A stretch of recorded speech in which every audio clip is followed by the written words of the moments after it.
وأشهد أن لا إله إلا الله وحده لا شريك له حقا وأشهد أن محمدا عبده ورسوله صدقا صلى الله عليه وعلى آله وصحبه أجمعين ومن تبعهم بإحسان إلى يوم الدين. أما بعد، إخوة الكرام المستمعين المستمعات rahimani wa rahimakumullah jami'an.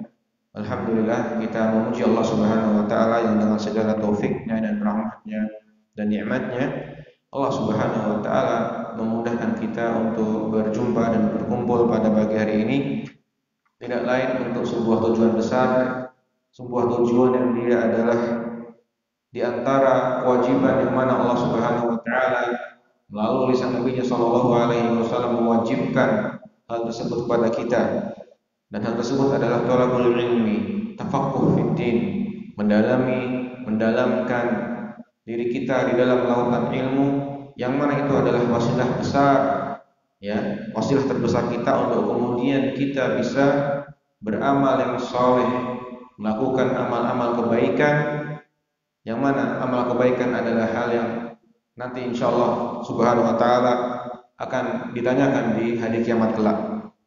Maka siapa yang kemudian semakin luas ilmunya, semakin dalam tafaqquh fid din, maka lawazimnya, maka sepatutnya adalah semakin baik amalnya, semakin bagus akhlaknya, semakin luas hatinya, semakin indah adabnya, yang mana itu semua adalah modal kita untuk bertemu kepada Allah Subhanahu wa taala pada hari akhir kelak.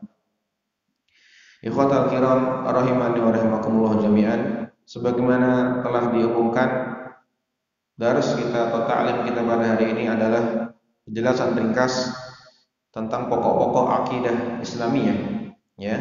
Yang ini adalah kita ambil faedah dari sebuah buku, sebuah risalah ringkas yang berjudul Mukhtasarun fi Ushulil Aqaidid Diniyah, ringkasan tentang pokok-pokok keyakinan agama Islam, yang merupakan sebuah karya tulis dari seorang ulama yang berasal dari Najd, dari Saudi Arabia, Al-Allamah Al-Imam Syekh Abdurrahman bin Nasir As-Sa'di atau As-Sa'di rahimahullah. Yang kalau kita mungkin sering dengar nama beliau, beliau adalah seorang ahli tafsir yang memiliki di antara karya tulis tentang tafsirnya adalah Taisir Karimir Rahman fi Tafsir Kalamul Mannan. Ya, sebuah kitab tafsir yang cukup ringkas, yang merupakan di antara buku tafsir yang menjadi rujukan utama para thalabul ilm di dalam bidang tafsir. Dan kita akan membahas tentang di antara pokok dan dasar dalam agama kita, yaitu masalah keyakinan atau akidah dalam agama kita. Karena di antara bimbingan ulama kita, di antaranya Syekh Saleh bin Abdul Aziz Al-Syekh, mantan Menteri Agama di Kerajaan Saudi Arabia, dua bidang pokok dalam agama Islam yang harus dikuasai secara mendasar oleh tiap muslim adalah bidang akidah dan bidang fikih. Ya, sudah seyogyanya bagi setiap muslim, setiap hamba itu minimal dalam dua bidang ini dia harus menguasai secara mendasar, yaitu dia menguasai masalah akidah, keyakinannya, ya.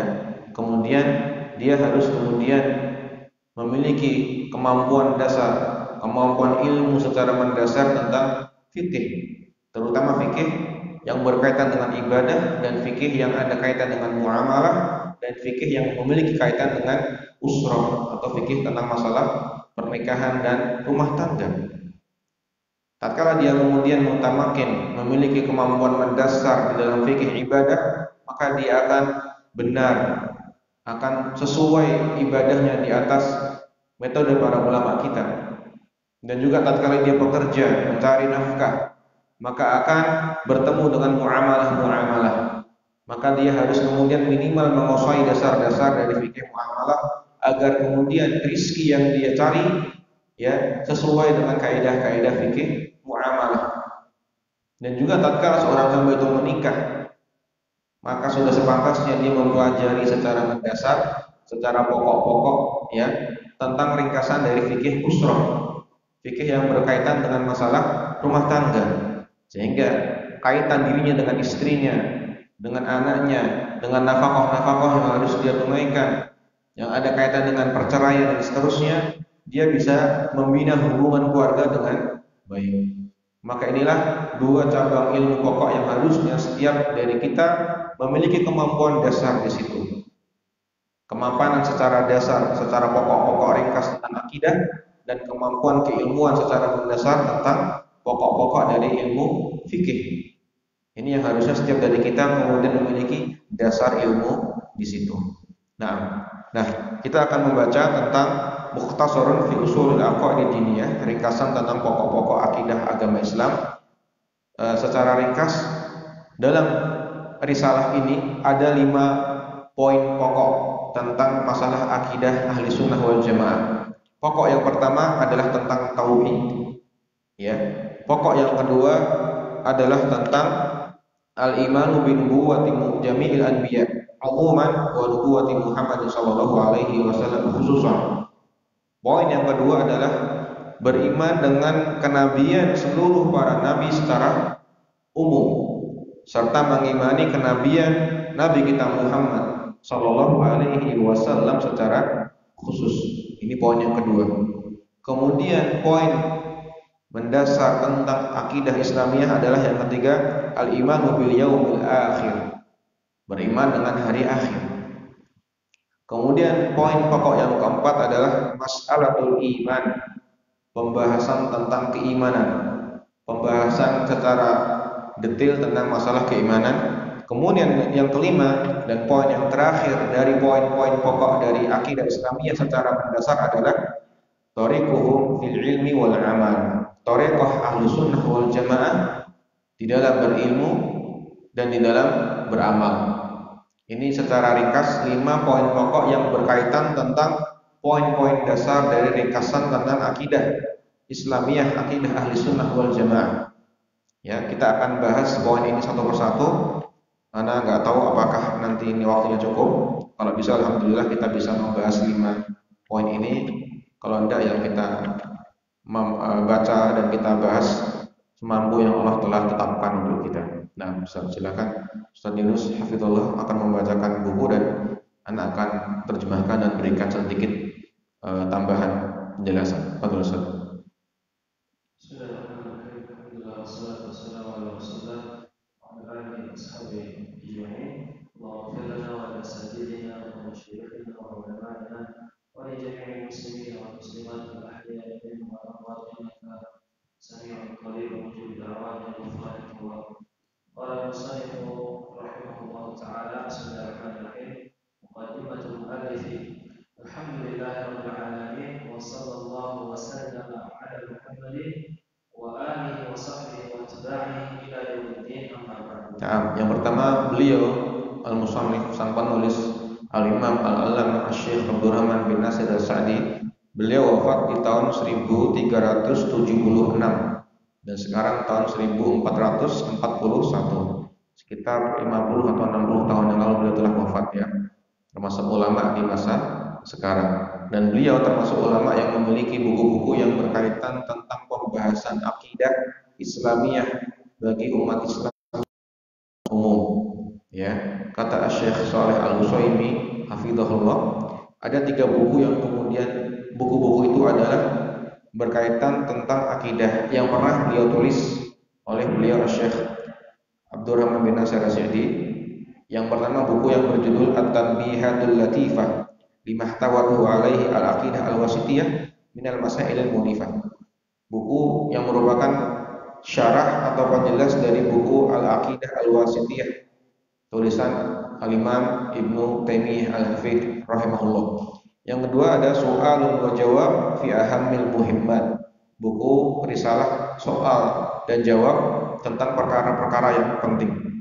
Yang ketiga Syarh Abwab Tauhid min Kitabati Nuniyah Ibnul Qayyim, ya, penjelasan tentang bab-bab yang berkaitan dengan tauhid dari kitab Mandumah atau syair dari Al-Imam Ibnul Qayyim rahimahullah, ya. Dan di antara buku yang kemudian juga menjadi rujukan umat di dalam memahami akidah secara ringkas adalah Mukhtasarun fi Ushulil Aqaid Diniyah, ringkasan penjelasan ringkas tentang pokok-pokok landasan-landasan pokok dari akidah Islamiyah.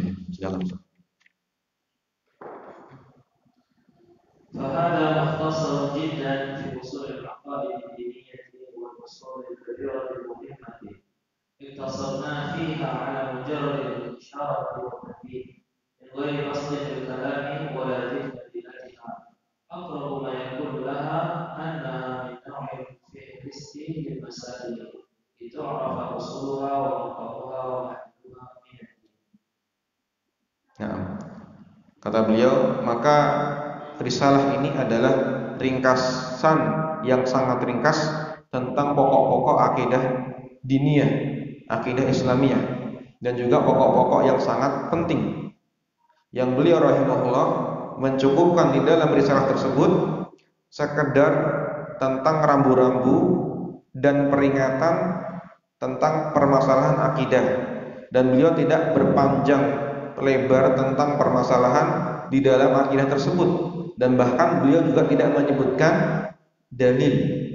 Untuk apa? Untuk kemudian buku ini ringkas dan mudah dipahami dan mudah dicerna oleh orang-orang yang kemudian masih dalam tahapan ibtidai, masih dalam tahapan dasar, belum pernah belajar akidah sebelumnya, atau mungkin baru semangat belajar ketika usia menjelang tua.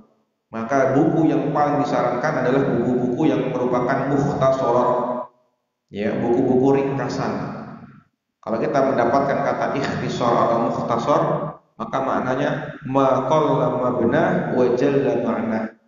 Ai al-alfadhu qalilah wal ma'ani jamilah. Buku yang ringkas kata-katanya tapi penuh dengan makna-makna yang luas.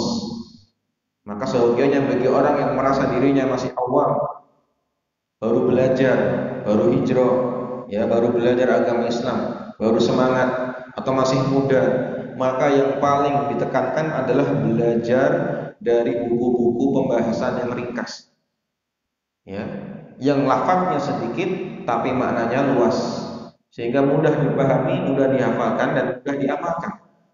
Ya, maka kalau ada orang belajar ilmu agama, ya, langsung dia belajar tentang syarah-syarah yang panjang, tentang buku-buku yang tebal, maka itu bukan metode para ulama di dalam menuntut ilmu. Metode ulama ketika menuntut ilmu adalah dengan buku-buku yang ringkas. Dan ini sebenarnya setiap dari kita mungkin pernah melakukannya. Contohnya apa? Tatkala kita mengajarkan anak-anak kita tentang masalah agama, pasti kita akan apa? Langsung mengajarkan secara pokok-pokok yang fundamental. Kita mengajarkan anak kita sholat, apakah kita menyebutkan dalil tentang sholat? Tidak, langsung, nak, kalau kamu sholat takbir dulu, Allahu Akbar, kemudian baca Al-Fatihah, menghadap kiblat, menutup aurat, kan gitu kan? Tidak perlu kemudian menyebutkan dalilnya. Nah, tahulah kamu dalilnya menghadap kiblat, ya. Dalilnya orang yang sholat harus menutup aurat. Anak-anak mungkin kurang paham dan mungkin nggak akan mencerna, dan itu pembelajaran yang kurang hikmah. Yang hikmah adalah ajarkan secara ringkas, dia bisa amalkan, dia bisa pahami. Tatkala dia sudah bisa memahaminya, baru kemudian di tahapan yang setelahnya dia belajar dengan tahapan yang di atasnya, mulai tahu dalilnya apa, mulai paham kenapa kok kemudian dia harus menutup auratnya, dan seterusnya. Ya, ini cara tadarus namanya. Ada perjenjangan di dalam belajar ilmu agama. Dan bukan kemudian ulama kalau menulis buku itu ringkas, bukan karena beliau ini nggak bisa yang panjang, tapi karena memang rasa kasih sayang kepada umat Islam yang notabene mungkin ada yang masih awam dan seterusnya, sehingga butuh diajarkan dengan pembelajaran yang ringkas. Teruskan, Ustaz. ثم من له رغبة في العلم يتطلب بسطها وبراهينها من أماكنها.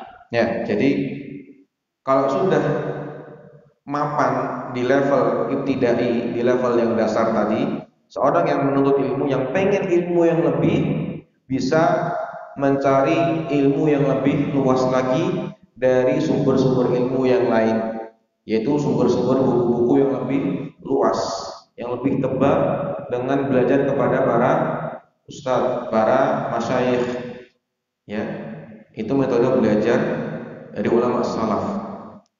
Bil aham fal muhim. Dengan yang paling dasar, kemudian sudah paham yang dasar, dia lanjutkan ke jenjang level yang setelahnya dan seterusnya sehingga apa? Ilmunya adalah ilmu yang rusuh, ilmu yang mendalam. Dan ini adalah ilmu yang di atas jalan orang-orang ulama rabbani. Man yu'alliman nas sighar ilmi qabla kibarihi. Yang dimaksud dengan ulama rabbani adalah ulama yang mengajarkan manusia ilmu-ilmu yang dasar, baru diajarkan ilmu-ilmu yang lebih dalam dan luas. Inilah ulama rabbani. Teruskan Ustaz. Wa in yassarallahu wa fasaha fil ajali basattu hadhihi al-matalib wa wadahtuha bi adillatiha. Ya, ini keinginan beliau Al-Imam Syekh Abdurrahman bin Nasir As-Sa'di. Kata beliau, jikalau Allah memudahkan bagiku dan memanjangkan usiaku, aku akan menuliskan penjelasan ya yang lebih luas tentang pembahasan akidah ini jika Allah menghendaki. Dan kata Syekh Shalih Al-Utsaimin rahimahullah, tidak didapati ada tulisan beliau, ada karya tulis beliau yang menjelaskan tentang risalah ini. Ya, Allah Taala alam bisawab. Tapi beliau ada keinginan kalau ada waktu dan Allah panjangkan usiaku, aku ingin menulis ya buku atau kitab yang nanti menjadi bahan penjelasan dari buku yang ringkas ini. Nah, ini bagaimana bentuk rahmatnya para ulama rabbani kepada kita.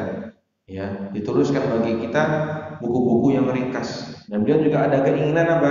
Untuk menulis buku-buku yang lebih tebal yang menjelaskan buku-buku yang ringkas tadi. Sehingga teman-teman dari para umat Islam yang ingin belajar lebih lanjut bisa melanjutkan belajar akidahnya dari yang mukhtasar tadi, yang ringkas tadi, menuju pembahasan yang lebih panjang dan lebih lengkap dengan dalil-dalilnya. Nah, silakan. Al-asl al-awwal at-tauhid. Had tauhid al-jami' anwa'ihi huwa i'tiqad al-'abd wa imanuhu bi tafarrudillahi bi sifatil kamal wa ifraduhu bi anwa'i ibadati. Yang pertama adalah pembahasan paling pokok dan paling fundamental, yaitu tauhid. Haddut tauhid, ya. Makna definisi dari tauhid yang paling menyeluruh bagi berbagai macam jenis-jenis tauhid adalah i'tiqadul abdi wa imanuhu bi tafarrudillah bi sifatil kamal. Kita mengesahkan Allah dengan seluruh sifat-sifat kesempurnaannya. Kita menetapkan bahwa Allah adalah zat yang maha esa, zat yang maha tunggal dengan semua sifat-sifatnya yang maha sempurna. Inilah makna tauhid. Seorang hamba, kita semua menetapkan bahwa Allah adalah Tuhan yang maha esa, yang maha tunggal di dalam semua sifat-sifat kesempurnaannya. Tidak ada satupun dari para makhluk yang memiliki sifat yang sama dengan sifat-sifat kesempurnaan Allah Subhanahu wa taala. Wa ifraduhu bi anwa'il ibadah, serta kita harus menetapkan bahwa Allah adalah Tuhan yang maha esa, yang maha tunggal, yang hanya boleh disembah dan ibadahi. Dan ini kelaziman. Orang yang sudah kenal Allah itu zat yang maha tunggal, ya, yang maha esa dengan segala sifat-sifat kesempurnaannya, maka mengharuskan seorang hamba kemudian hanya menyembah kepada Allah zat yang maha sempurna. Dan ini banyak kemudian anak berikan permisalan. Ada seorang anak, ya, seorang anak, dan dia meyakini dan mengetahui bapaknya itu orang paling kaya di kampungnya dan di desanya. Maka kelaziman kalau ada anak sudah tahu bapaknya orang kaya, kalau dia minta kepada siapa kira-kira? Minta makan, minta minum kepada bapaknya. Enggak mungkin dia tahu bapaknya orang paling kaya, dia minta uang samu, ya, minta bekal kepada tetangganya. Nah, kisul akal orang seperti ini. Akalnya agak-agak kurang. Udah tahu bapakmu kaya, kenapa minta kepada tetanggamu? Itu sebuah kelaziman. Seorang hamba yang sudah kenal Allah Subhanahu wa taala, Zat yang maha tunggal dengan segala sifat kesempurnaannya, yang maha kaya, yang maha memiliki, yang maha berkuasa, yang maha menghidupkan, mematikan, maka melazimkan, mengharuskan hamba hanya menyembah dan beribadah kepada Allah Subhanahu wa taala semata, meminta kepadanya, berharap kepadanya, meminta pertolongan kepadanya, bertawakal kepadanya, menggantungkan semua keimpian yang dia miliki hanya kepada Allah Subhanahu wa taala. Kalau ada orang mengaku dia bersyahadat la ilaha illallah, tapi dia kemudian masih berdoa meminta kepada selain Allah, maka tauhidnya adalah tauhid yang belum sempurna. Teruskan Ustaz. فدخل في هذا توحيد الربوبية الذي هو اعتقاد انفراد الرب بالخلق والرزق وأنواع التدبير. Ya, maka masuk ke dalam definisi tauhid ini hanya menunggalkan Allah di dalam sifat-sifatnya yang maha sempurna dan menunggalkan Allah di dalam semua bentuk ibadah kita, tauhid rububiyah. Ya, tauhid rububiyah.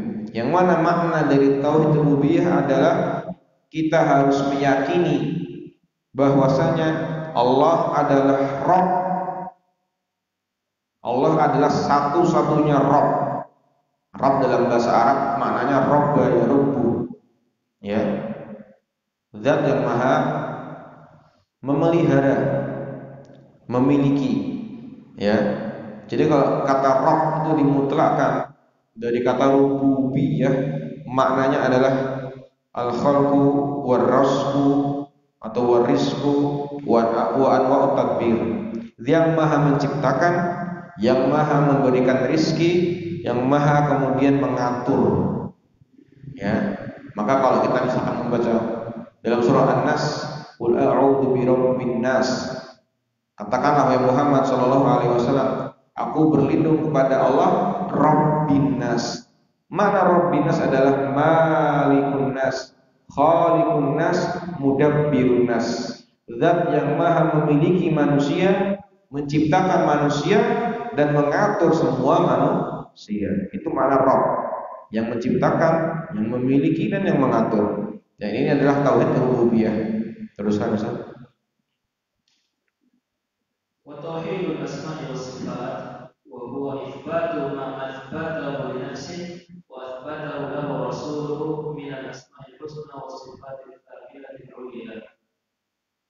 Terus min ghairi tashbih, min ghairi tashbih wa tamthil wa min ghairi tahrif wa ta'til. Dan masuk ke dalam definisi tauhid, yaitu tauhidul asma'i was sifat. Ya. Makna dari tauhid asma dan sifat adalah kita menetapkan nama-nama Allah yang paling indah dan kita menetapkan Allah memiliki sifat-sifat yang sempurna baik dari Al-Qur'an maupun dari sunnah Nabi kita Muhammad SAW. Kita menetapkan Allah memiliki nama-nama yang maha indah, Allah memiliki sifat-sifat yang sempurna yang bersumber dari Al-Quran Al-Karim dan dari sunnah Nabi kita Muhammad SAW. Ya, tatkala kita membaca Alhamdulillahi Rabbil Alamin, maka kita menetapkan Allah memiliki nama Rabbul Alamin. Ya, Allah memiliki nama Rabbul Alamin. Ar-Rahmanir Rahim, Allah memiliki nama Ar-Rahman, zat yang maha luas rahmatnya. Ar-Rahim, zat yang maha menyayangi bagi hamba-hambanya yang beriman di hari kiamat kelak. Ini kita menetapkan nama dari Al-Qur'anul Karim.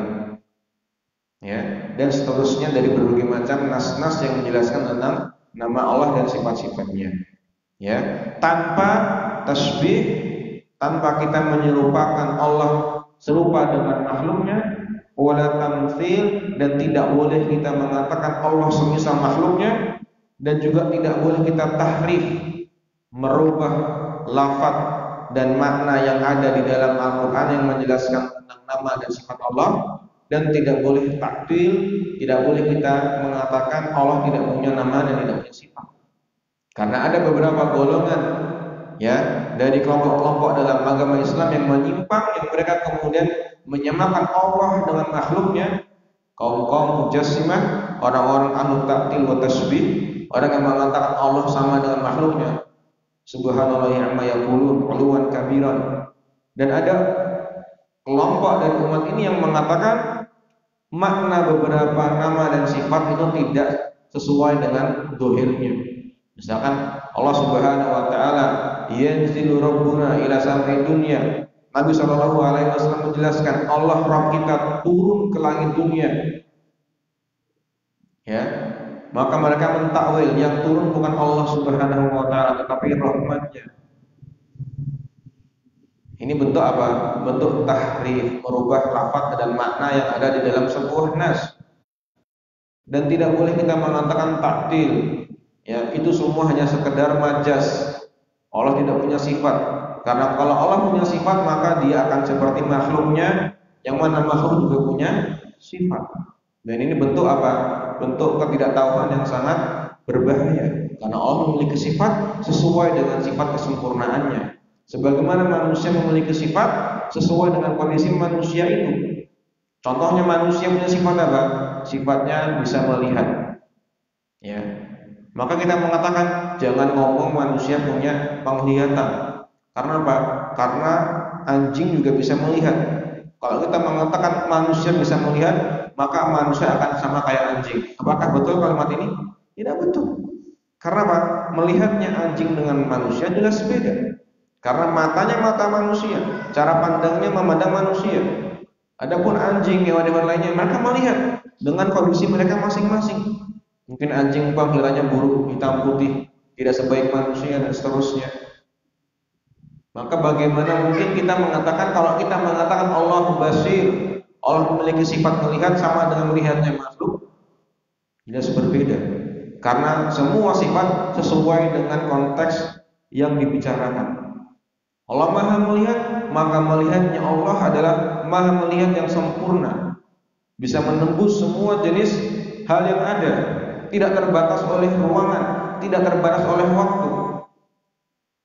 Ya, adapun penglihatan manusia maka terbatas dan seterusnya dan seterusnya. Teruskan Ustaz. Wa tauhidul uluhiyyati wal ibadati wa ifraduhu wahdahu bi ajnas al-ibadati wa anwa'iha wa ifraduha min ghairi ishrakin bihi fi syai'in minha ma'a i'tiqadi kamal uluhiyyati. Nah, jenis yang ketiga adalah tauhidul uluhiyah wal ibadah.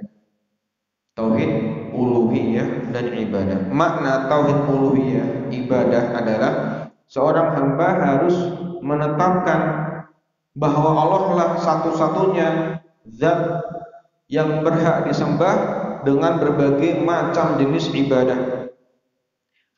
Dan juga kita harus menetapkan bahwa Allah adalah satu-satunya zat yang berhak disembah dan tidak boleh disekutukan. Tidak ada yang serupa, semisal yang kemudian boleh diibadahi kepada selain Allah Subhanahu wa taala. Jadi kalau ada orang kemudian mengatakan dia bertauhid, seharusnya tiga tauhid ini tertancap kuat dalam dirinya. Tauhid rububiyah, dia menetapkan bahwa Allah lah zat yang Maha Esa, zat yang Maha Tunggal dengan segala macam rububiyahnya, yang Maha menciptakan, memiliki dan mengatur. Dan dia harus meyakini dengan keyakinan yang sempurna bahwa Allah adalah zat yang Maha Esa dengan segala nama dan sifatnya. Ya, tidak ada satupun makhluk yang memiliki nama yang serupa dengan namanya, tidak ada satupun makhluk yang sama sifatnya dengan sifat-sifat Allah yang Maha sempurna. Dan juga dia harus kemudian menetapkan hanya Allah lah semata yang boleh disembah dengan berbagai macam ibadah-ibadah kita. Barang siapa yang kemudian memiliki kekurangan dalam tauhid ini, maka dia bisa terjatuh ke dalam kesyirikan dan kekufuran wal'iyadzubillah. Maka tauhid adalah landasan pokok seorang hamba di dalam beragama.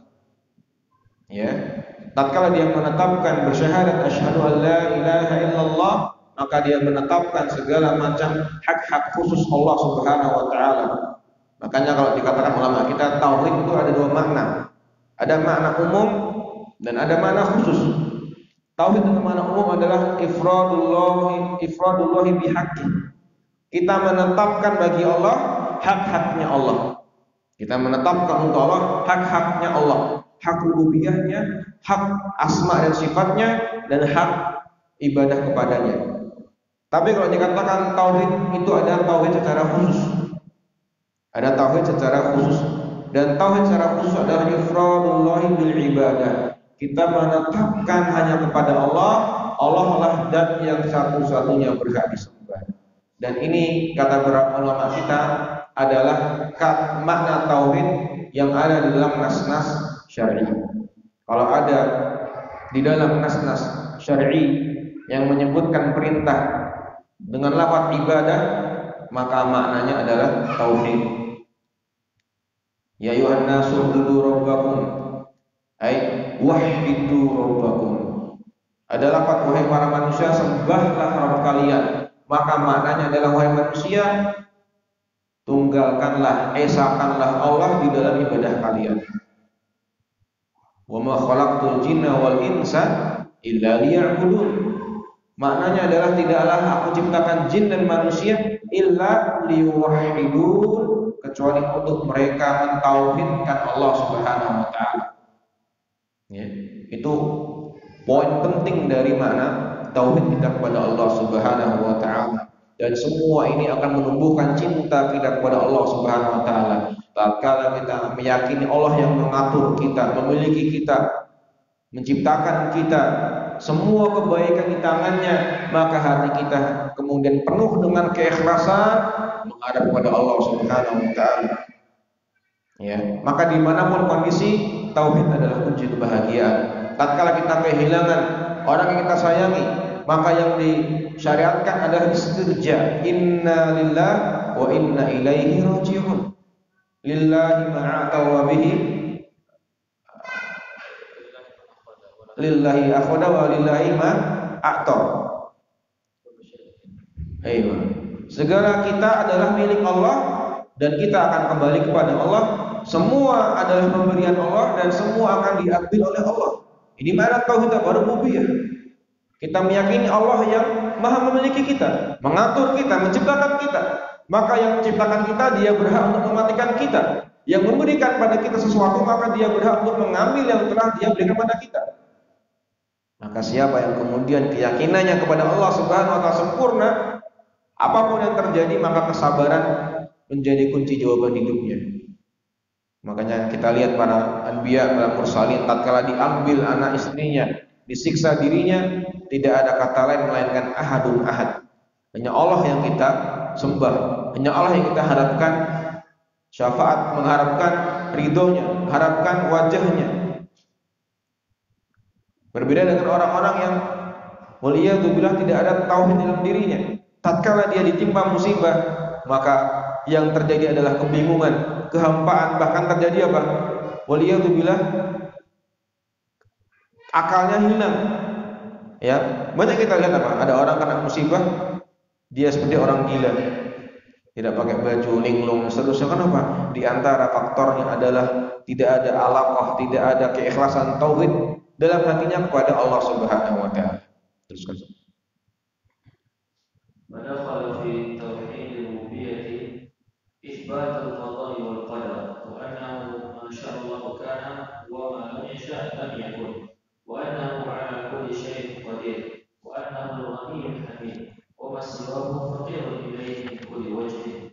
Nah, maka masuk ke dalam pembahasan tauhid rububiyah, kita menetapkan Allah memiliki sifat qada dan qadar.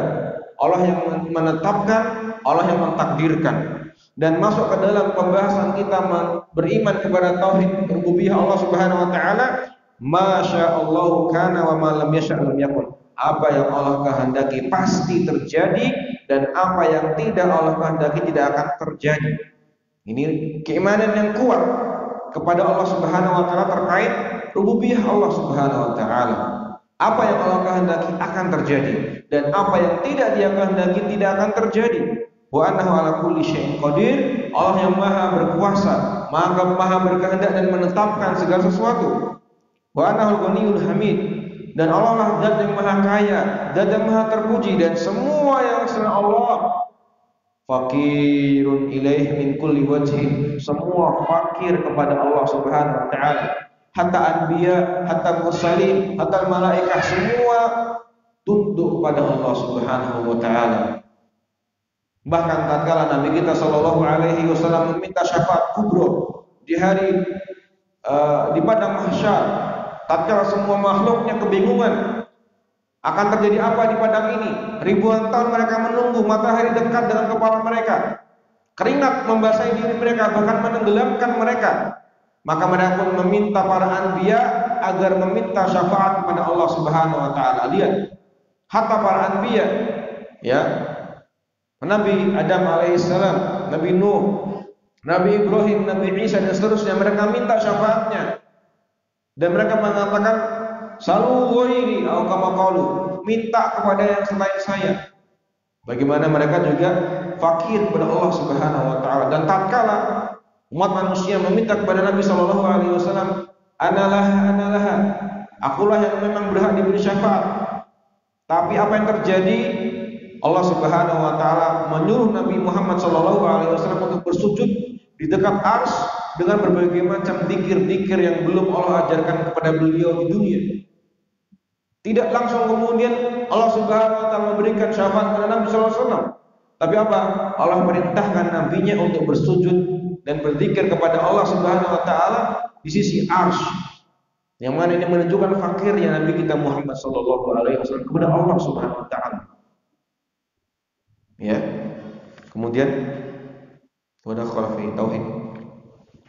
Wadakhala fi tauhid al-asma' wa sifat itsbat jami' ma'ani al-asma' al-husna lillahi ta'ala al-waridati fil kitab wa sunnah. Nah, jika tadi kita membahas tentang tauhid rububiyah yang berkaitan tentang kehendak Allah, takdir Allah, semua yang Allah kehendaki akan terjadi, yang tidak Allah kehendaki akan tidak terjadi, dan semua makhluknya fakir, butuh kepada Allah Subhanahu wa taala, maka masuk ke dalam pembahasan tauhid al-asma wa sifat, menetapkan semua makna-makna dari nama-nama Allah yang paling indah yang ada di dalam kitab dan sunnah. Menetapkan semua makna-makna yang terkandung di dalam nama-nama Allah yang paling indah yang ada di dalam Al-Quran dan As-Sunnah. Kata ulama kita, makna dari Al-Husna, ya, kalau Al-Asma itu bahasa Arab dari kata ismun, itu nama, ya, Al-Asma nama-nama Allah, Al-Husna dari kata Al-Ahsan, yang paling bagus. Maknanya apa? La yatanaha husnuhu ila haddin mahdud. Kebaikan, keindahan dari nama-nama Allah tidak ada batasan keindahannya. Saking kuatnya, luasnya keindahan nama-nama Allah, tidak ada batasan yang bisa membatasi keindahan nama-nama Allah Subhanahu wa taala. La yatanaha husnuhu ila haddin mahdud. Keindahan nama Allah Subhanahu wa taala tidak bisa dibatasi dengan batasan tertentu. Karena kuatnya, luasnya keindahan nama Allah Subhanahu wa ta'ala. Naam. Wal iman biha thalath darajat. Iman bil asma'i, iman bis sifati, wa iman bi ahkam sifati. Al-ilmi bi annahu 'alimun dzu 'ilmin wa ya'lamu kulla shay'in, qadirun dzu qudratin wa yaqdiru 'ala kulli shay'in. Ila akhir ma lahu min al-asma'il muqaddasati. Ya, ini yang juga penting, bahwa iman kepada Asmaul Husna itu memiliki 3 tingkatan. Ya. Yang pertama, beriman mengikrarkan bahwa Allah memiliki nama. Yang kedua, iman bisifat, kita mengimani, kita berikrar nama Allah ini mengandung sifat, memiliki sifat. Wa imanun bi ahkami sifatihi. Yang ketiga, kita meyakini bahwa sifat-sifat Allah memiliki hukum-hukum dan makna-maknanya. Yang pertama, kita mengimani Allah memiliki nama sebagaimana yang telah datang dalam Al-Quran maupun As-Sunnah. Yang kedua, kita mengimani Allah memiliki sifat-sifat yang merupakan bagian dari nama Allah, dari asma Allah. Yang kemudian kita mengimani sifat-sifat Allah memiliki hukum-hukum dan makna-makna yang sesuai dengan sifat-sifatnya. Seperti Allah memiliki nama Al-Alim. Innallaha bikulli syai'in alim. Maka Allah, kita menetapkan di antara nama Allah siapa? Al-Alim. Ya. Maka nama Al-Alim ini Allah memiliki sifat ilmu. Memiliki sifat apa? Ilmu, mengetahui dengan pengetahuan yang tidak ada batasannya. Dzu ilmin wa ya'lamu kulla syai'. Dan hukum dari sifat ilmu ini, Allah mengetahui semua yang ada tanpa terkecuali. Allah memiliki nama Al-Qadir. Innallaha ala kulli syai'in qadir. Maka kita menyeru nama Allah Al-Qadir. Dan Al-Qadir memiliki sifat Al-Qudrah, yang maha berkuasa. Allah memiliki kekuasaan yang mutlak. Dan hukum makna dari kemutlakan sifat Allah adalah yaqdiru ala kulli syai'. Dialah yang maha menetapkan, maha berkuasa atas segala sesuatu. Dan yang lain-lainnya dari berbagai macam sifat-sifat dan nama-nama Allah. Misalkan Allah memiliki nama Ar-Rahman, maka Ar-Rahman, nama Allah Ar-Rahman menunjukkan sifat Allah rahmah. Rahmah wasi'ah, kasih sayang yang maha luas. Yarhamu kullaman fil ardi was sama, kullaman fil ardi wa fis sama. Yang maha menyayangi semua yang ada di bumi dan yang ada di langit. Karena rahmat Allah inilah apa? Orang-orang kafir masih bisa makan, masih bisa minum, menikmati dunia, mendapatkan kebaikan-kebaikan duniawiyah. Karena Allah maha rahmah, memiliki nama Ar-Rahman, maka Allah memberikan juga kebaikan kepada orang-orang kafir. Mereka bisa makan, bisa minum, bercengkrama, memiliki rumah. Tetapi Allah Subhanahu wa taala memiliki nama Ar-Rahim, rahmah bil mukminin. Atau kama qala para ulama mengatakan Ar-Rahim adalah rahmatuhu al-wasilah lil mukminin fil yaumil akhir. Nama Allah Ar-Rahim ini Allah maha menyayang, tapi kasih sayangnya khusus kepada orang-orang beriman di hari kiamat kelak. Makanya Allah Subhanahu wa taala kemudian mengazab orang-orang kufar di hari kiamat. Karena bagi mereka tatkala mereka mengingkari kenabian para anbiya, mengingkari apa yang telah Allah perintahkan, maka di akhirat bagi mereka azabun alim, sebagai balasan atas kekufuran mereka. Ya, adapun orang-orang beriman, maka Allah Subhanahu wa taala menyiapkan rahmah kosong, rahmat yang khusus buat mereka di hari kiamat. Nah, itu cara kita mengimani al-asmaul husna wa sifatil ulya. 3 tingkatan: mengimani nama-namanya, mengimani sifat-sifatnya, serta beriman dengan hukum-hukum dan ketetapan dari sifat-sifat Allah yang maha sempurna. Teruskan. ودخل في ذلك إثبات علومه على خلقه واستوائه على عرشه ونزوله كل ليلة إلى سماء الدنيا على الوجه اللائق بجلاله وعظمته. Ya, maka masuk ke dalam kaidah asma dan sifat ini, kita menetapkan Allah memiliki sifat ulu, sifat maha tinggi di atas para makhluknya. Ya. Kemudian istiwa'uhu ala arsyihi. Allah memiliki sifat istiwa. Ya. Istiwa bermakna ala wartafa. Allah maha tinggi di atas arsy-Nya. Ya, di atas arsy-Nya. Allah beristiwa di atas arsy-Nya. Bukan sebagaimana orang-orang memahami istawa bimana istaula, menguasai. Maka ini bentuk tahrif, merubah makna yang hakikatnya adalah istawa ala wartafa dirubah menjadi mana istaula atau menguasai. Ini bentuk apa? Bentuk tahrif, merubah makna yang ada dari lafaz-lafaz sifat Allah Subhanahu wa taala. Wa nuzulihi kullalailah ila samai dunya. Allah turun ke langit dunia di sepertiga malam akhir setiap malamnya sesuai dengan kebesaran dan keagungan Allah Subhanahu wa taala. Jangan kemudian kita mengatakan tingginya Allah maha tinggi, nanti kita menyamakan Allah sama makhluknya, karena ada makhluk Allah yang juga tinggi di atas pesawat dan seterusnya. Maka dia memahami tingginya Allah dengan kacamata makhluk. Ya, tingginya Allah adalah tinggi yang mutlak, tinggi yang maha tinggi. Ya, di atas 7 lapis langitnya, tidak sama dengan tingginya makhluk. Yang kalau dikatakan tinggi maka dia masih di bawah awan. Ya, kemudian Allah turun, maka turunnya adalah sesuai dengan keagungan dan kebesaran dirinya. Kalau kita mengatakan ada orang turun, ya, maka orang turun akan sebagai orang turun. dengan kakinya, mungkin dia kepleset dan seterusnya. Turun dengan cara makhluknya, dan tidak boleh kita memakai kacamata turunnya makhluk dalam memahami sifat turunnya Allah Subhanahu wa taala. Jelas berbeda. Coba kita sekarang mau bandingkan sesama makhluk sajalah. Ada orang turun dari pesawat dengan presiden turun dari pesawat, beda nggak? Berbeda. Orang biasa turun dari pesawat, angkat koper, berkeringat, ngejar anaknya, ya enggak? Presiden turun bagaimana? Penuh dengan kewibawaan, ya kan? Dia menyapa orang-orang, memakai jas yang masih wangi, ya, setrikaan dan seterusnya, dalam kondisi yang berwibawa, bahkan apa? Tangganya ada karpet merahnya. Antara makhluk saja berbeda. Nah, bagaimana kita mau memahami turunnya Allah dengan turunnya makhluk? Jelas tidak boleh. Allah Maha Besar, Maha Tinggi, Maha Mulia, maka sifat turunnya Allah jelas berbeda dengan turunnya makhluk. Orang yang kemudian mentakwil Allah tidak turun karena takut menyamakan Allah dengan makhluknya, maka dia melihat sifat Allah, maka dia memahami sifat Allah dengan kacamata sifat makhluk. Dan ini sebuah kekeliruan. Nah, bisa teruskan.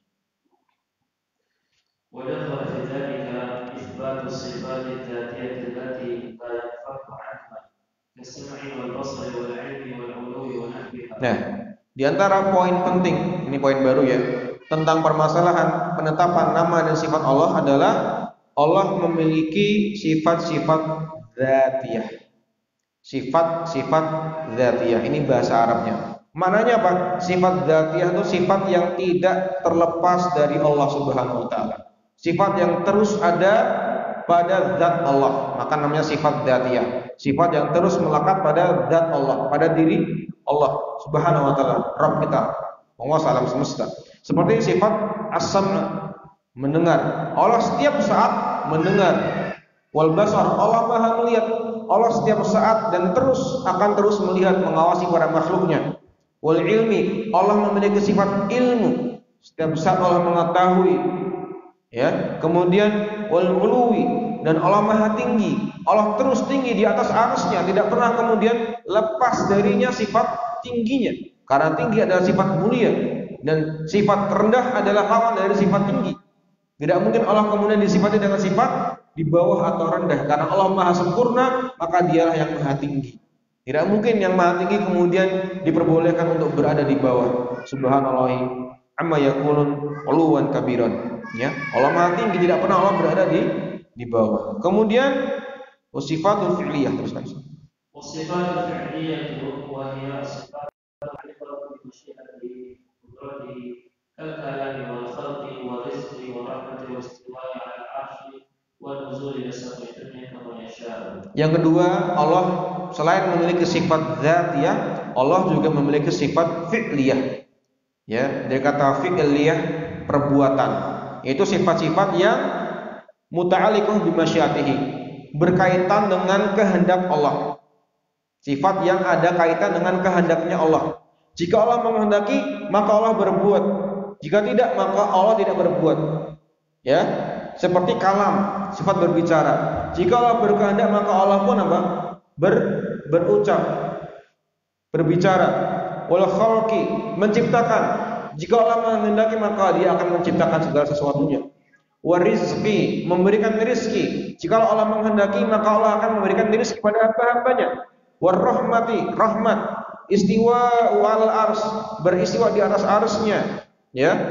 Wa nuzul ila samai dunya, turun ke langit dunia. Semua ini sifat-sifat dari fi'liyah atau perbuatannya Allah. Jika Allah menghendaki, Allah akan turun, Allah akan menciptakan, Allah akan berbicara, Allah akan kemudian memberikan rezeki, merahmati, menyayangi. Jika tidak, maka Allah tidak melakukannya. Ini sifat yang sesuai dengan kehendak Allah. Jika Allah menghendaki, maka Dia melakukannya. Jika tidak, maka Dia tidak melakukannya dengan segala kebesarannya. Ya, teruskan. Wa anna jami'aha tuthbatu lillahi wa tafsir wa ta'wil wa anna kullaha qarimatun bi dzatihi wa huwa mawsufun biha wa anna ta'ala lam yazal wa la yazalu yaqulu wa yaf'alu wa anna fa'alu lima yuridu yatakallamu bima syaa wa syaa كيف شاء لم يزل بالكلام موصوفا وبرحمته وإحسانه معروفا. Ya, maka semua sifat-sifat tadi, baik sifat dzatiyah, sifat yang terus ada pada Allah Subhanahu wa taala, maupun sifat fi'liyah, sifat perbuatannya Allah, yang Allah jika berkehendak dia perbuat, dan jika dia tidak berkehendak maka tidak dia perbuat. Semua ini kita harus meyakininya dan kita menetapkannya kepada Allah tanpa tamtsil, tanpa menyerupakan kepada sesuatu pun dari makhluknya. Dan tidak boleh kita takdil, kita menolak dan kita meniadakan sifat-sifat tersebut. Wa anna kulluha qaimah bidzatih, bahwa semua sifat-sifat tersebut Allah lah yang kemudian zat yang memiliki semua sifat-sifat tersebut. Ya, tidak sebagaimana sebagian golongan dari orang-orang yang menyimpang dari kalangan Jahmiyah, ya, mereka mengatakan kalau Allah punya banyak sifat, maka seakan-akan dia punya banyak zat. Satu sifat untuk satu zat. Dan ini hal yang keliru. Karena kita pun manusia, satu zat, satu orang bisa memiliki banyak sifatnya. Misalkan seorang punya sifat baik, tinggi, dermawan, berilmu. Satu orang memiliki banyak sifat-sifat. Ini hal yang makul secara akal kita. Maka Allah Subhanahu wa taala di atas semua itu. Allah zat yang maha tunggal dengan berbagai macam sifat-sifatnya yang maha mulia. Allah zat yang maha satu, zat yang maha esa, dan sifat-sifatnya sesuai dengan apa yang sesuai dengan keagungan dan kebesarannya. Tidak sama dengan makhluknya. Ya, ini adalah semua sebagai bentuk penjelasan bagi orang-orang yang kemudian memahami secara sebaliknya. Ya, atau bahkan mereka meyakini sifat Allah terbatas. Ya, mereka batasi dengan kemampuan akal mereka, tidak. Tapi sifat Allah adalah sesuai dengan apa yang datang dari nas-nas, dari dalil dari kitab maupun sunnah Nabi Shallallahu Alaihi Wasallam. Apa yang Allah jelaskan tentang sifatnya maka kita tetapkan. Apa yang Allah tidak menjelaskan dia memiliki sifat tersebut maka kita pun tidak mendekati sifat tersebut. Sebagaimana orang-orang Nasrani yang mengatakan Allah memiliki anak. Subhanallah, ini sifat tercela yang orang-orang Nasrani sematkan kepada Allah Subhanahu wa taala. Yang mana Allah Subhanahu wa taala qaimun bi nafsihi, zat yang maha tunggal, yang maha sendiri, yang maha tidak membutuhkan adanya teman maupun sekutu. Ya, maka orang-orang yang kemudian menetapkan Allah memiliki sekutu, baik anak maupun bapak, maka dia telah melakukan kebohongan yang besar kepada keagungan Allah Subhanahu wa taala. Ya. Dan Allah adalah zat yang terus-menerus dia berfirman, dia berbicara, maha berbuat segala hal yang dia kehendaki. Dan dia berbicara kepada orang yang dia kehendaki dari kalangan malaikatnya maupun dari kalangan nabi-nabinya. Bagaimanapun Allah menginginkan untuk berbicara, maka dia berbicara. Lam yazal bil kalami mausufan, maka Allah adalah zat yang memiliki sifat kalam, memiliki sifat berbicara. Wa birahmati wa ihsani ma'rufan, dialah zat yang dikenal oleh hamba-hambanya, zat yang maha menyayangi, zat yang maha memberikan kebaikan kepada seluruh hamba-hambanya. Tatkala hamba sudah memiliki semua pengetahuan ini, maka kemudian hatinya akan meleleh, ya, hatinya akan tunduk, meminta, berharap, berdoa, menghadapkan wajahnya hanya kepada Allah Subhanahu wa taala, karena dia meyakini dialah Rabbnya, dialah Allah Subhanahu wa taala, zat yang maha indah nama-namanya, zat yang maha sempurna sifat-sifatnya. Maka hatinya pun kemudian hati yang tunduk, yang hanya kemudian mengikrarkan ibadah hanya kepada Allah Subhanahu wa taala. ودخل في ذلك الإيمان بأن القرآن كلام الله منزل غير مخلوق منه بدأ وإليه يعود، وأنه المتكلم به حقا، وأن كلامه لا ينفد ولا يبيد. Ya, masuk ke dalam pembahasan al-asmaul husna wa sifatil ula adalah pembahasan beriman bahwa Al-Qur'an adalah kalamullah, adalah firman Allah, adalah ucapan Allah, munazzal ghairu makhluk. Firman Allah adalah firman yang Allah turunkan kepada malaikatnya, kemudian diturunkan kepada para nabi-nabinya. Ghairu makhluk, dan bukanlah ciptaan, bukanlah suatu yang diciptakan. Minhu bada'a wa ilaihi ya'ud. Dari Allah lah Al-Qur'anul Karim, kalamullah itu bermula dan hanya kepada Allah Al-Qur'anul Karim akan kembali. Ini sebagaimana ijma' para ulama mengatakan yurfa'ul kalamullah, yurfa'ul Qur'an fi akhir zaman minal mushaf was-sudur. Bahwa nanti di hari kiamat Al-Qur'anul Karim akan diangkat kembali kepada Allah Subhanahu wa taala, baik diangkat dari mushaf maupun diangkat dari dada-dada para pembawanya.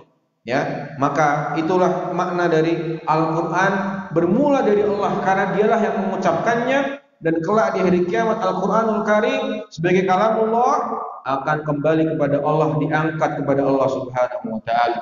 Wa annal mutakallim bihi haqqan, dialah Allah zat yang berfirman dengan kalamnya secara benar di dalam Al-Qur'annya. Wa anna kalamahu la yanfad wa la yabid, bahwa kalam Allah, ucapan Allah, firman Allah adalah tidak akan pernah berhenti dan tidak akan pernah hilang dan musnah. Ya, maka siapa yang mengatakan kalamullah adalah makhluk, maka dia telah menyematkan sifat-sifat kekurangan kepada kalamullah. Sebagaimana kalam manusia, ya, itu adalah makhluk. Karena yang berbicara adalah makhluk juga. Maka apa? Akibatnya kalau kalamullah dikatakan makhluk, maka dia memiliki sifat-sifat kemakhlukan. Bisa hilang, bisa binasa, bisa lenyap, bisa diganti dan seterusnya. Subhanallah. Maka kalamullah adalah ghairul makhluk, bukanlah ciptaan. Dia adalah kalamullah haqqan. Adalah ucapan Allah, firman Allah Subhanahu wa taala. Bukanlah makhluk dan bukan ucapan dari para makhluknya. Nah, ini kaitan dengan masalah asma dan sifat, yaitu kita meyakini Al-Qur'an adalah kalamullah. Karena di antara sifat-sifat Allah adalah sifatul kalam. Allah memiliki sifat berbicara, berfirman. Di antara bentuk firman-Nya adalah Al-Qur'an kalamullah. Bukan kalamul makhluk. Teruskan Ustaz. Wa dakhala fi dzalika al-iman bi annahu qaribun mujib wa annahu ma'a dzalika 'aliyyun a'la wa annahu la munafata baina kamali 'ulubihi wa kamali qurbihi li'annahu laysa kamithlihi syai'un fi jami'i ma'rufatihi wa sifatihi. Ya, masuk juga ke dalam pembahasan beriman dengan nama Allah dan juga sifat-sifat Allah adalah kita beriman Allah Maha dekat, qaribun mujib, Maha menjawab dan Maha mengijabahi doa. Beserta Allah dekat dengan dan juga bisa mengabulkan doa-doa para makhluknya, Allah pun adalah Aliyyun A'la, zat yang maha tinggi yang terpisah dari makhluk-makhluknya. Wa annahu la munafata baina kamali 'uluwi wa kamali qurbihi. Dan tidak ada pertentangan antara tingginya Allah dari makhluk-makhluknya dengan dekatnya Allah kepada makhluk-makhluknya. Karena Allah maha berbuat apa yang Dia kehendaki. Dia tinggi di atas arsy-Nya, tapi Dia pun juga dekat kepada para makhluknya. Tidak ada pertentangan. Tidak boleh kita kemudian memasukkan logika kita yang kurang kepada Allah Subhanahu wa taala. Ya, coba kalian bayangkan, kita bayangkan sekarang, mungkin di tahun-tahun 100 tahun lalu, kalau kita mengatakan kita bisa bertemu orang secara visual, bicara dengan orang visual, dengan orang yang di lain benua langsung tanpa adanya perantara pakai sebuah alat. Maka orang-orang akan mengatakan apa? Ente majnun. Gak mungkin lah. Kita ini aja kalau mau kirim surat aja harus lama. Naik kuda, dikirimnya pakai pos, diantar sebulan 2 bulan lamanya. Kok kamu bisa mengatakan kita bisa melihat wajah orang langsung, bicara langsung tanpa adanya kemudian kesulitan? Ya, itu apa? 100 tahun lalu mungkin. Sekarang orang bicara dengan orang yang jauh biasa. Orangnya jauh tapi dekat dari HP kita. Subhanallah. Itulah kemudian apa? Akal manusia terbatas. Dia tidak bisa memahami secara sempurna. Dan kaidah dalam ilmu pengetahuan adalah tentatif. Sifatnya itu sementara. Ya, ini sekarang kondisi sekarang ini adalah apa? Seperti ini paling canggih. Nanti mungkin 50 tahun lagi lebih canggih lagi. Kita nggak tahu. Karena apa? Kondisi ilmu pengetahuan tentatif. Sifatnya ada terbatas. Akal manusia terbatas. Adapun sifatullah adalah sifat yang sempurna, tidak bisa dipahami dengan akal logika manusia.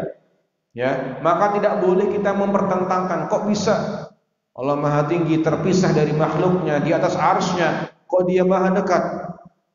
Ya, maka kita katakan Allah Aliyyun A'la wa qaribun mujib. Allah zat yang maha tinggi di atas arsy-Nya, berpisah, berbeda tempat dari makhluknya.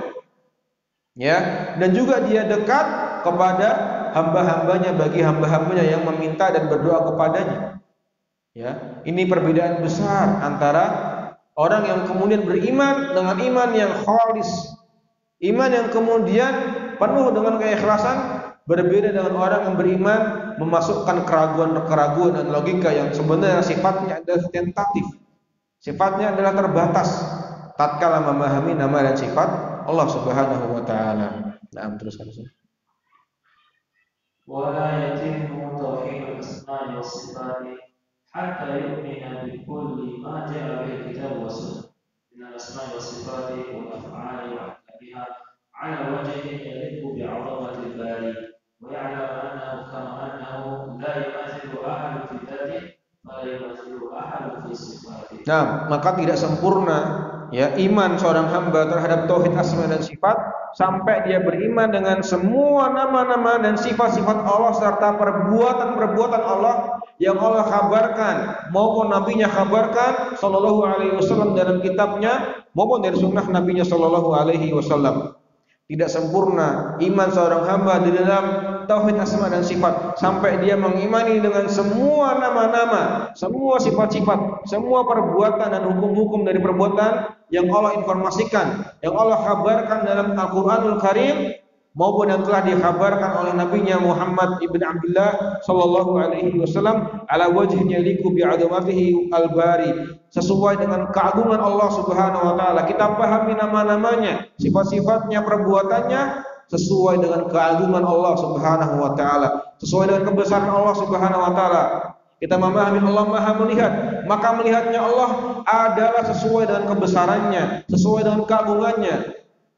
Penglihatan yang tidak ada batasan, yang maha melihat segala sesuatu, yang besar maupun yang kecil, yang nampak bagi manusia maupun tidak nampak, yang alaniyah ya maupun yang sir, semua adalah tidak ada yang kemudian tidak terlihat oleh Allah Subhanahu wa taala. Wa ya'lamu annahu kama la yumathiluhu ahadun fi dzatihi fa la yumathiluhu ahadun fi sifatihi. Sebagaimana kita yakini tidak ada satupun zat yang sama dengan zat Allah, tidak ada yang serupa dengan diri Allah, maka tidak ada yang serupa dengan sifat-sifat Allah Subhanahu wa taala. Nah, ومن ظن أن في بعض العقليات ما يوجب تأويل بعض الصفات على غير معناها المعروف فقد ضل ضلالا مبينا. Nah, bagi orang-orang yang meyakini menurut akalnya, menurut logikanya, ada yang kemudian dari asma Allah, dari sifat Allah, perbuatan Allah, ya, yang harus ditakwil, harus dimaknai sesuai dengan logikanya. Ada orang meyakini dengan akalnya, dengan logikanya bahwa ada nama Allah, ada sifat Allah, ada perbuatan Allah yang harus dirubah maknanya, harus sesuai dengan konsep logikanya, ala ghairi ma'naha, tidak sesuai maknanya yang asli, faqad dhalla dhalalan mubina, maka dia telah tersesat dengan kesesatan yang jauh. Ya, karena Allah Subhanahu wa taala tatkala mewahyukan Al-Qur'anul Karim kepada Nabi-Nya sallallahu alaihi wasallam, semua adalah dipahami sesuai dengan aslul lughah, ya, sesuai dengan apa yang dipahami dari kalam orang-orang Arab. Ketika Allah Subhanahu wa taala mengabarkan Allah memiliki sifat kalam, sifat melihat, sifat kemudian turun, memiliki tangan, memiliki wajah dan seterusnya, semua adalah dipahami dengan bahasa Arab yang fusha. Tidak diperlukan adanya takwil, tidak diperlukan kemudian pemaknaan ulang menyesuaikan dengan logika orang sekarang. Maka orang yang kemudian berlogika dengan logikanya, berfilsafat dengan filsafatnya dalam memahami asma sifat, maka dia telah tersesat dengan sesat yang jauh. Karena Nabi kita Muhammad sallallahu alaihi wasallam dan para sahabatnya, para tabi'in, para tabi'ut tabi'un, para a'immatul arba'ah, semua tatkala memahami asma Allah wa sifatuhu, semua tidak ada keraguan, tidak memakai logika yang bertele-tele, tidak memakai kemudian filsafat yang jelimet. Semua memahami dengan sesuai dengan aslul lughah, dan itu yang lebih menenangkan jiwa, yang lebih dekat kepada hati kita, yang bisa menambahkan keimanan kita, menambahkan takut kita kepada Allah Subhanahu wa taala. Bukan selayaknya orang-orang yang kemudian berfilsafat, berlogika dengan logikanya tatkala memahami nama Allah dan sifat-sifatnya. Maka kita akan melihat orang-orang seperti ini, orang-orang yang jauh dari Allah Subhanahu wa taala. Bagi mereka sifat Allah adalah cuma hafalan sekian dan sekian. Ada sifat mustahil, ada sifat wajib.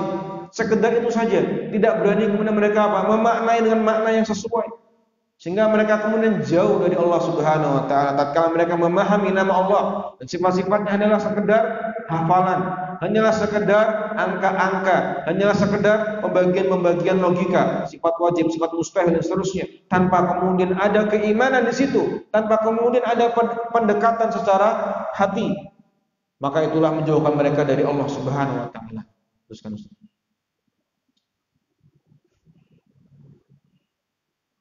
Wala yatimmu tauhidur rububiyyah.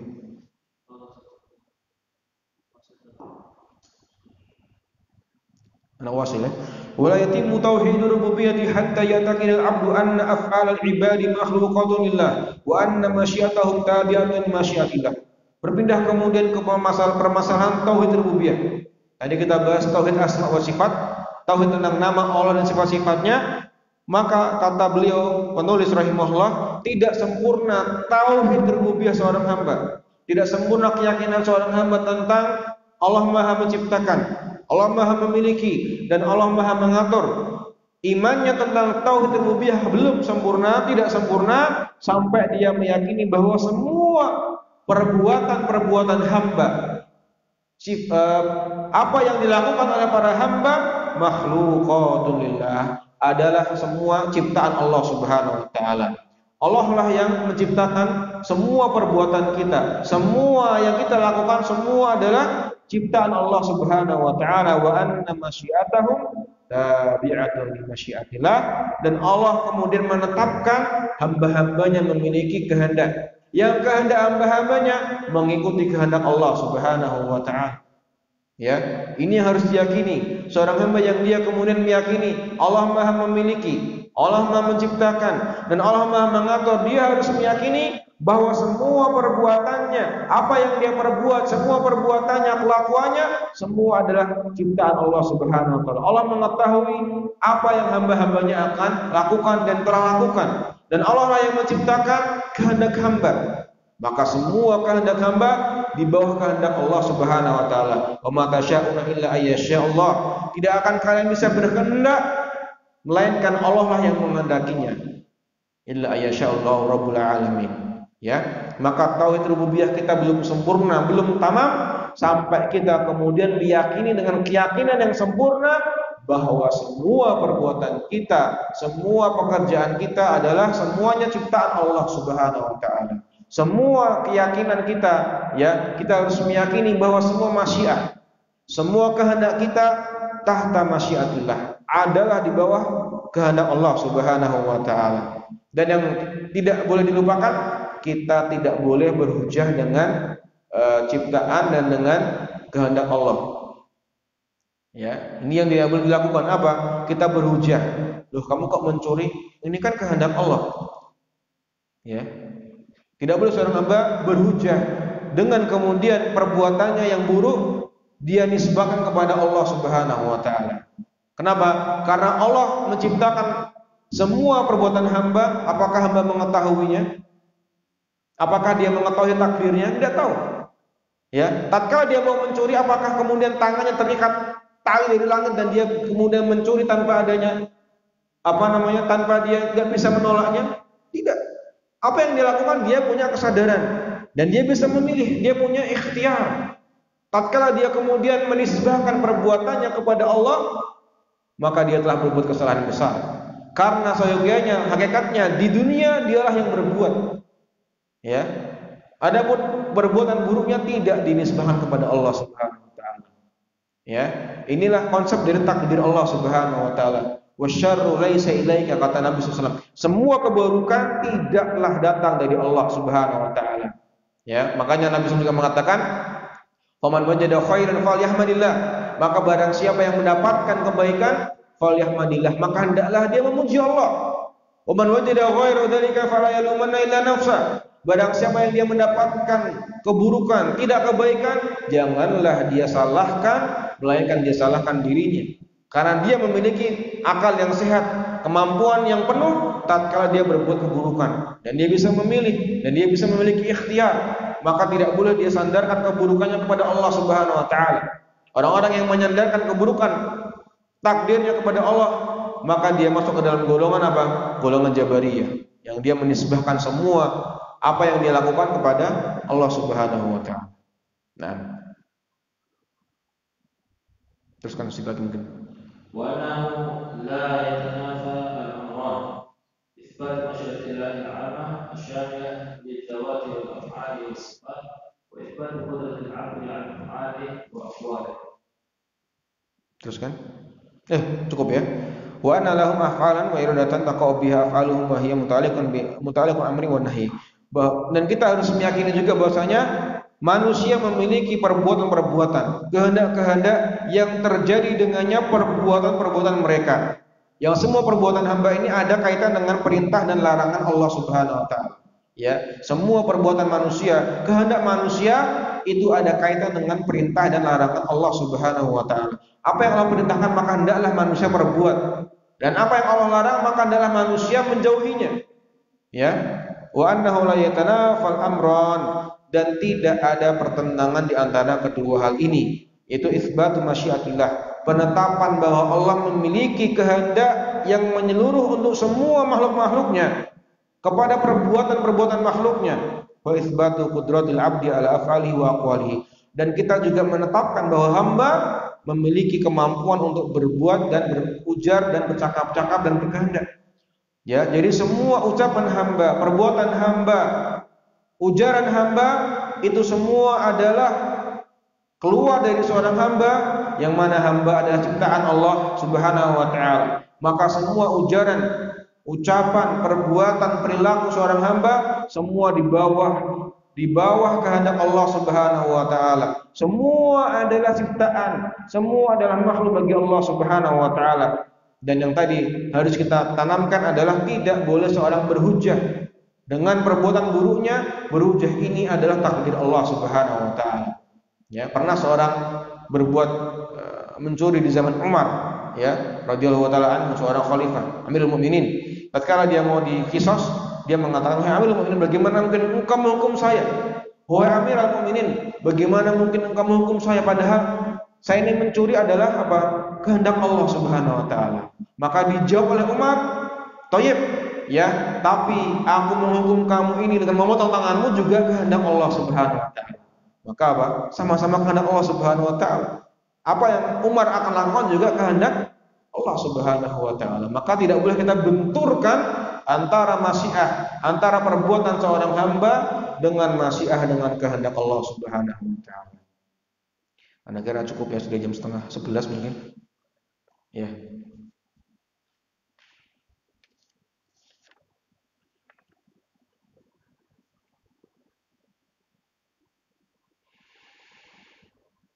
Berkaitan dengan sifat Allah yang tidak bisa disamakan dengan makhluk dan kesempurnaan keimanan kita. Lantas bagaimana Ahlussunnah wal Jamaah menanggapi syubhat-syubhat tentang turunnya Allah di sepertiga malam dan mengabulkan doa-doa hambanya? Jazakallahu khair. Ya, tadi kita menanggapi syubhat-syubhat ini kita buang dan kita tidak boleh pikirkan. Ya, syubhat bagaimana mungkin Allah turun padahal Dia Maha Tinggi. Ya, ingat Allah qaribun mujibun. Ya, tapi di sisi lain Dia Aliyul A'la. Allah Maha dekat, Allah Maha mengijabahi doa-doa para hamba-hambanya, tapi Allah Maha tinggi. Dan tidak boleh kita mempertentangkan antara Maha tinggi Allah dengan sifat-sifat turunnya atau dekatnya. Karena kalau kita mempertentangkan dua hal sifat ini, maka sama saja kita memandang, kita memahami sifat Allah dengan sifat makhluk. Kok bisa Dia jauh padahal Dia dekat? Kan nggak mungkin. Gak mungkin dari sisi makhluk. Tapi dari sisi Allah tidak ada yang mustahil. Semua adalah mungkin di sisi Allah Subhanahu wa taala. Ya. Dan tidak perlu kita kemudian takyif. Ini kaidah juga yang penting. Dalam memahami nama Allah dan sifat-sifatnya tidak boleh kita takyif. Tidak boleh kita menggunakan kata kaif. Gimana Dia turun? Bagaimana cara turunnya? Karena itu di luar akal kita, di luar akal sehat kita. Ya, tidak mungkin kita bisa kemudian mentakyif sifat Allah Subhanahu wa taala. Karena kaifiyatus syai', ya, bagaimananya sesuatu, ya, itu bisa dipahami dengan 3 cara.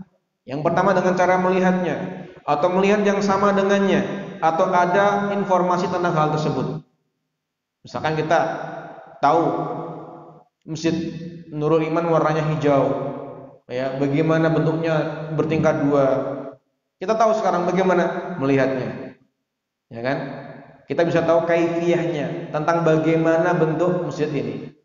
Terus ada orang di luar Semarang, orang Jakarta. Ana yang pernah melihat Masjid Nurul Iman cerita, di Semarang ada masjid subhanallah bagus, ya ada kajian yang masya Allah bagus. Masjidnya warnanya hijau, bertingkat dua, atapnya agak miring, ya. Maka dia pun bisa membayangkan kaifiyah masjidnya. Kenapa? Karena diberitahu orang yang sudah melihatnya, ya. Yang kedua melihat yang semisalnya, Masjid Nurul Iman itu kayak masjidku yang di dekat desa itu loh, sama kayak itu, mirip. Nah, itu cara kita memahami kaifiyah sesuatu. Tapi Allah Subhanahu wa taala kita nggak pernah melihatnya dan tidak ada yang serupa dengannya, dan Nabi kita Shallallahu alaihi wasallam tidak memberitahu kita, tidak mengkhabarkan kita kaifiyah bagaimana turunnya Allah, bagaimana tingginya Allah. Maka kita cukup mengimani Allah Maha Tinggi dengan ketinggian yang mutlak, dan Allah Maha Turun dengan turun yang sesuai dengan kesempurnaan dan keagungannya. Selesai. Tidak perlu kita benturkan logika kita dengan memahami nama dan sifatnya Allah Subhanahu wa taala yang kemudian malah akan merusak kesempurnaan iman kita. Akan merusak bagaimana kesempurnaan iman kita kepada tauhid Allah Subhanahu wa taala, asma dan sifatnya. Itu ya. Cukup mungkin. Ini ternyata panjang juga ya. Karena harapkan bisa selesai 5 usul tadi, tapi ya qadarullah.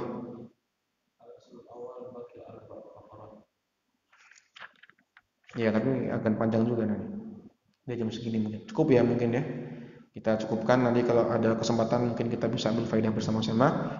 Wallahu ta'ala a'la wa a'lamu bissawab. Qad qultu ma qultu in sawaban fa minallah wa in khata'an fa min nafsi wa syaitan wa astaghfirullah innahu kana ghafara. Sallallahu wasallam ala nabiyyina Muhammadin wa ala alihi wa sahbihi ajma'in. Wassalamu alaikum warahmatullahi wabarakatuh.